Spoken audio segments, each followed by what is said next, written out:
Yeah, Kate, welcome to Humans of Data Science. Yeah, you're probably familiar with this series, this playlist. But can you just start off for people who have been living under a rock to say who you are and just a little bit about yourself?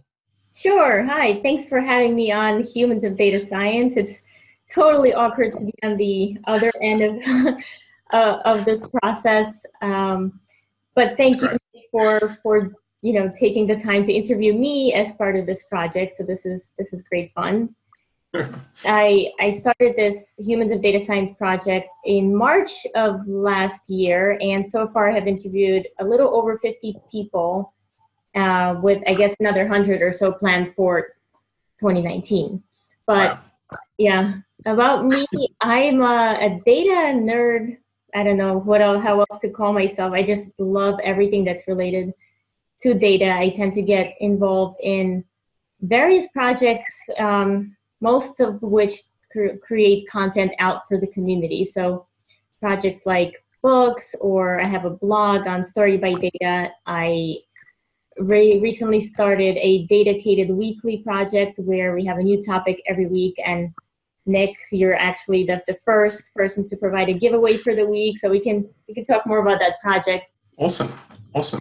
So data visualization, that would be fair to say that's a passion of yours, and how did it become a passion? How did you get into it? Yeah, it's definitely a passion. I actually got into it completely by mistake. Right after I had my first daughter like 4 years ago. And at that time, I was working in client service, which required a lot of travel and late nights and weekends every weekend. And it was really unpredictable. And so after I had her, it was nearing the end of my maternity leave. And I basically told that, I can't do this anymore. I'd rather really not have a job. And they were really flexible. They found me a job in data science. Just to backtrack, before this, I was in risk management. So it was slightly different work. But the first job that they gave me at the beginning of the year of 2014 was, they said, here is a data set, like a huge data set, and here's Tableau. And I've never seen Tableau before.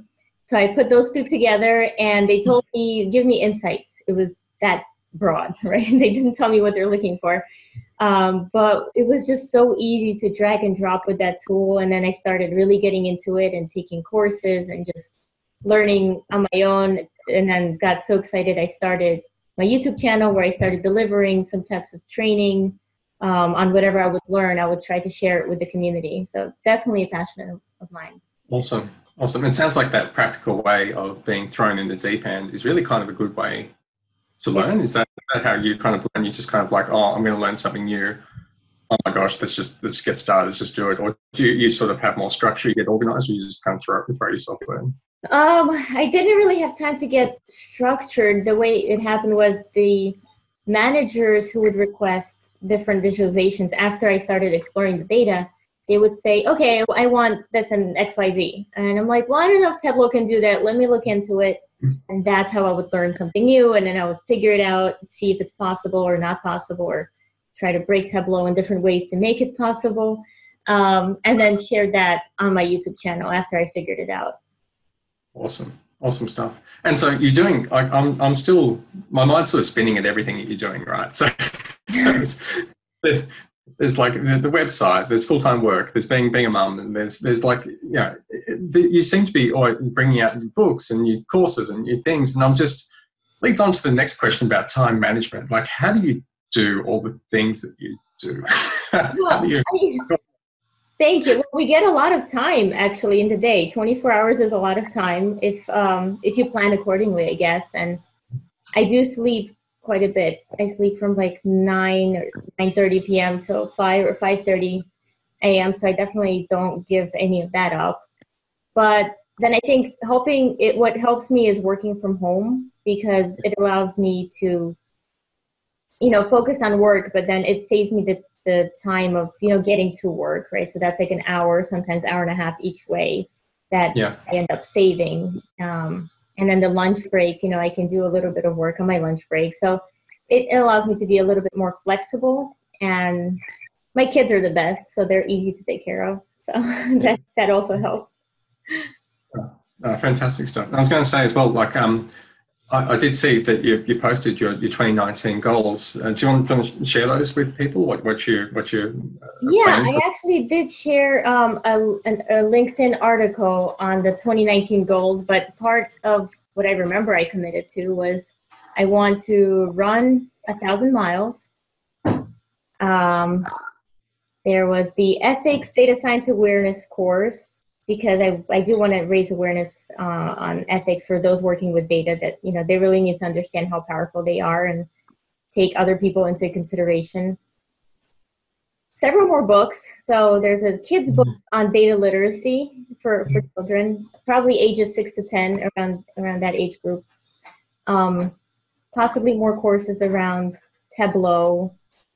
Definitely a follow-on to the Disruptors. Volume 2 will be coming out this year. Oh, it's 2019. Yes. Yeah, it's weird, isn't it? My second daughter is going to start, I guess, the 3-year-old program. So she'll be in school starting in September of this year. So they'll both be out of the house for some time. That's actually going to make things a little easier, I think, for me to focus. Yeah, I don't know if I'm forgetting anything. The Datacated project. I want to do that every week, continue on asking people questions and reading through posts. I think it's only January 2nd, and I already have like 15 posts submitted, which is so exciting for me because I don't know.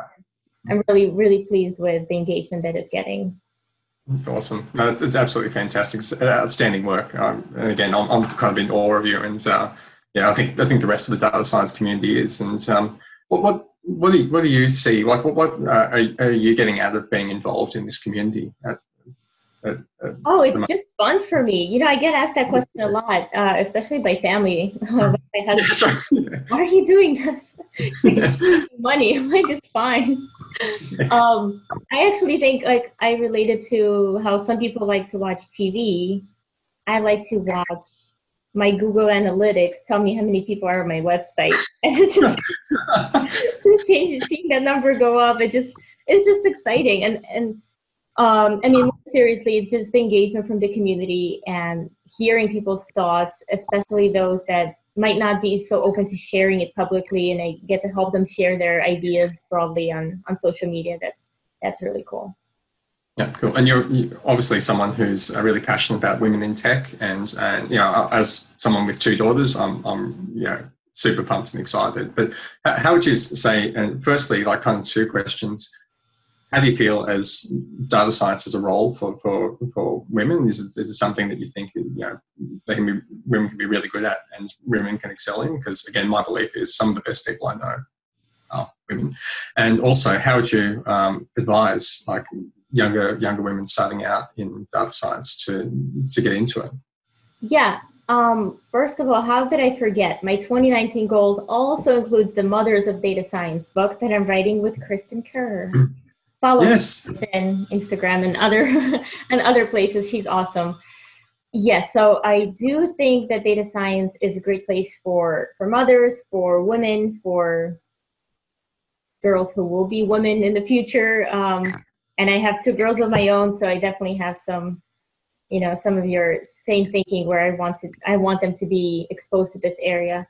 I think it's just so satisfying to work in this space because you truly get valued for your opinion and your input. It's just a feeling of satisfaction that you understand something that a lot of other people don't. I think I always get to do something that I couldn't explain to other people what it is I do. I find some kind of weird fascination with that. But it's been a great role for me, and that's kind of why I want to spread the message out there for women, because not only the satisfaction of just doing valuable work, but it's also, it pays well, and it's allowed me to stay home. I don't have to go anywhere. The skill set is really in demand. But the flexibility part is what really attracted me to the data field. Yeah. I think as well, you tend to, and a stay-at-home parent, whether a man or woman, you tend to get sort of pulled in different directions between family, between work, but being able to be home will give you that flexibility to be there, drop off and pick up and all that sort of stuff and be around. Oh yeah, absolutely. I love the fact that I'm able to drop off my daughter and pick her up, and she actually told me one day, she's like, "Oh, I'm so glad you don't work like other moms." What do you think I do all day? That's right. Computer. She's like, "You play on your computer." It's funny how kids have that, because I had that as well with my daughters. They're like, when we moved to the state, and I was working moved to another location. I was working from home, and she's like, "Oh wow, people in this state don't have to work. That's great, isn't it?" Like, no, that's not really how it works. I totally agree. Yeah. But I think it's sending a message because they see you as, happy working as a person, not like, "Oh no, I have to go to work today." Like, she knows I love what I do. And I think it sends a message that work is not miserable, or it doesn't have to be. I guess in some cases it is. Right. But, yeah, I'd say so. I was going to say, outside work and everything else that you do for the community and for everyone, how do you relax? Like, what do you do to chill out, or what do you do? I know you're a passionate runner, so we can probably start there. And how'd you get into that? Yeah, I mean, running is great. I also try to play guitar, but the running definitely a lot more of that. I think it helps me leave the house because I am home all day, and it lets me go guilt-free for a few hours and listen to either music or now a lot of audiobooks. It's just so nice to be able to get out there. And I always get asked, they're like, "Oh, but it's raining, or it's windy, or isn't it cold? It's January." I'm like, yeah, I don't care. It gets me out of I mean, I do watch some TV. That's relaxing. But reading, guitar, mostly the kids don't let me really relax. So as soon as you get comfortable, that's when they need you. So relaxing is a non-issue for me. Don't get too much of it. But how did you build up the running to the point you're aiming to do like a half marathon, which is just, I wouldn't even drive that far, I guess. No, yeah. So I did a marathon.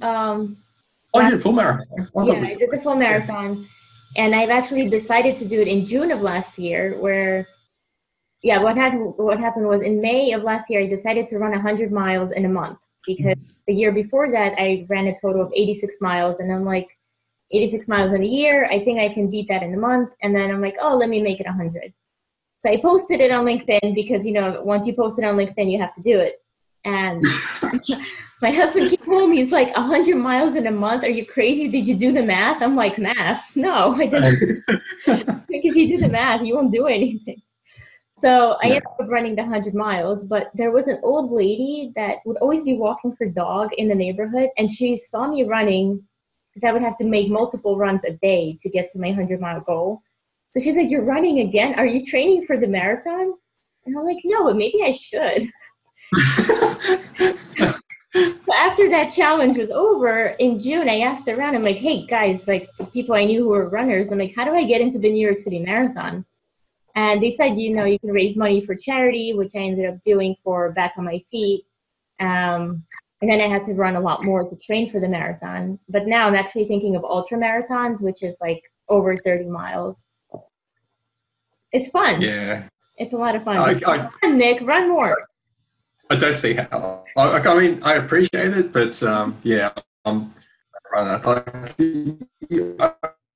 On your recommendation, I started, and that was agony. So, well, in the beginning, so to go from 3 miles to 5, running up and down basketball court is one thing, but that's like 60 feet or whatever. So it's like not. Yeah, it's a little different, a little bit. Yeah. Wow. I was going to say as well.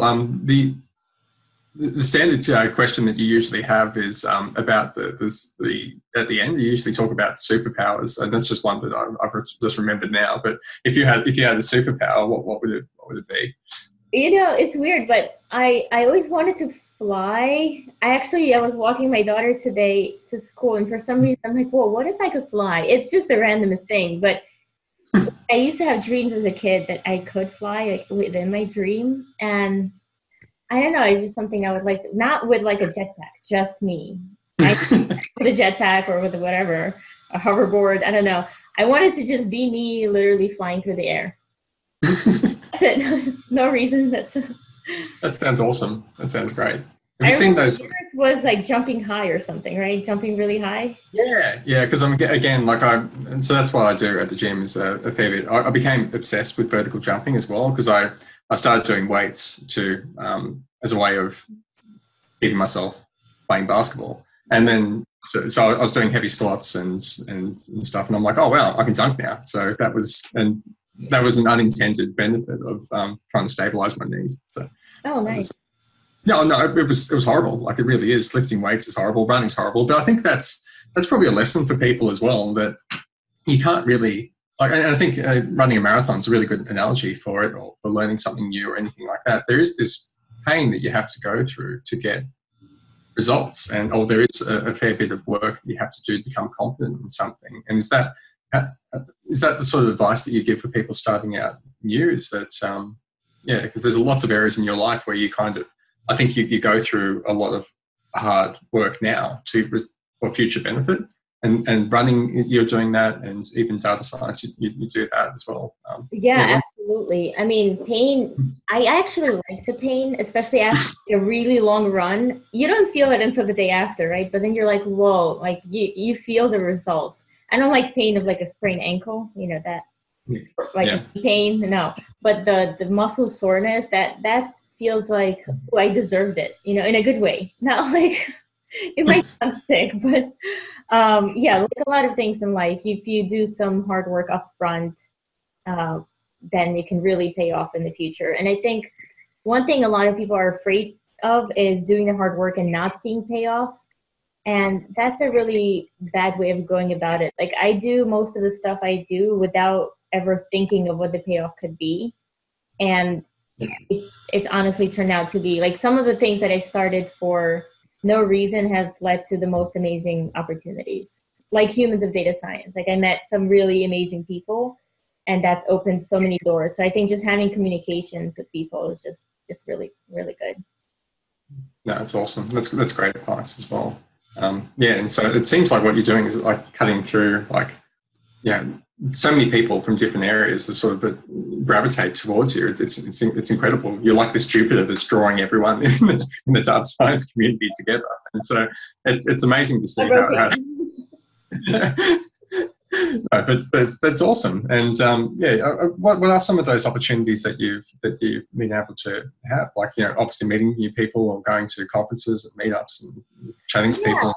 Yeah, so I get invited to conferences. I get to, I mean, even just the meeting of the people is already prize enough. And then, for example, like JT Kaufman, right? I interviewed him for Humans of Data Science, and then I attended an event where I think he was like the keynote speaker or something. And I'm like, oh, I know him. It's just a feeling. But in terms of opportunities, I've gotten an opportunity to be a teaching assistant for this organization that allows me to do it from home as well. I've been doing some webinars with some companies. I've been contacted pretty frequently to do consulting and book deals, but I haven't gone through with those because that would be a conflict of interest. But a lot of opportunities have come my way out of just these types of projects. Yeah, and let's be real, you've probably got enough on your plate at the moment. No, I can always add more. Yeah, no, awesome. It seems like you're the sort of person that if you're going to do something, you just kind of stick it out. You're going to do it. Once you set your mind to something, it's going to happen. It's unfortunate, but yes. I don't think things through at all. If I get an idea, I was talking to somebody about this dedicated weekly project on the phone, and 20 minutes into our conversation, I'm like, okay, I'm launching it. And he's like, wait, just like that? I'm creating the website page and I'm posting it. And he's like, wait, but it's like end of December, nobody's online. Like LinkedIn is dead. And I'm like, oh, I don't care. I'm like, it's happening right now. I'm launching. And it turned out great. I mean, at least for me, I thought it went really well. So yeah, you just have to go for it. Awesome stuff. I was going to say, what else? I was going to say, what in terms of your own learning, because we're all on a learning journey, and yourself included, you probably have new things that you're going to learn. What are some of the things that you're looking at learning in 2019? Yeah, definitely Python. I'd like to become a great programmer, coder, developer, whatever you want to call it. And Python is my language of choice for no apparent reason other than just everyone likes Python. I'm like, I tried R, I guess, a year or two ago, and I didn't really like it as much with those vectors or whatever you have to work with, matrices. Um, yeah, Python just seems a little bit more straightforward. And yeah, definitely want to learn that and read more. And like I said, I'm doing a teaching assistant gig for a course, and that course is on machine learning. So as I'm assisting, I'm also learning quite a bit about neural networks and regression and all that machine learning stuff. So Yeah, awesome. I was yeah. going to say that about the field because it's so broad. The field is so broad.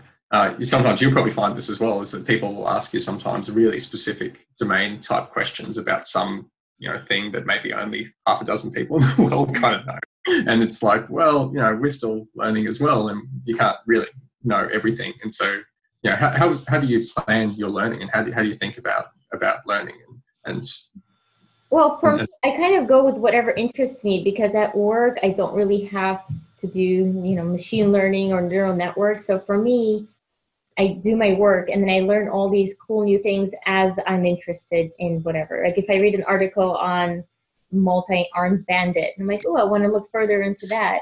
I'll read more into it. Maybe I'll make it the topic of one of my dedicated weeklies. And that's actually cheating for me. It's like if I find a topic that I want to learn more about, make that the topic of the week and then just get like all these perspectives from people. So that's a huge benefit for me for running this dedicated weekly project. awesome. Yeah, that's another way of my learning.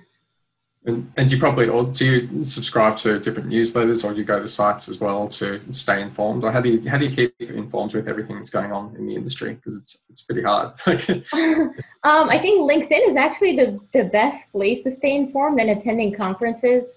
It was interesting. The last conference I attended, the DataX, there was a guy, a speaker that was talking about finance, machine learning in finance, and how there's a huge lack of textbooks or materials available. And he actually suggested LinkedIn articles or Medium posts as like the source of information that people should go to, because there are no great textbooks, maybe one or two that he pointed at. So I think just social media, that's learning from each other. Yeah, I think that's right. I think that's the real value of this community as well. And it doesn't seem like seems like people are really open and free with information, which is great in this community more than anything else that I've ever been part of. Yeah, I agree. It's just like people want to share. It's amazing.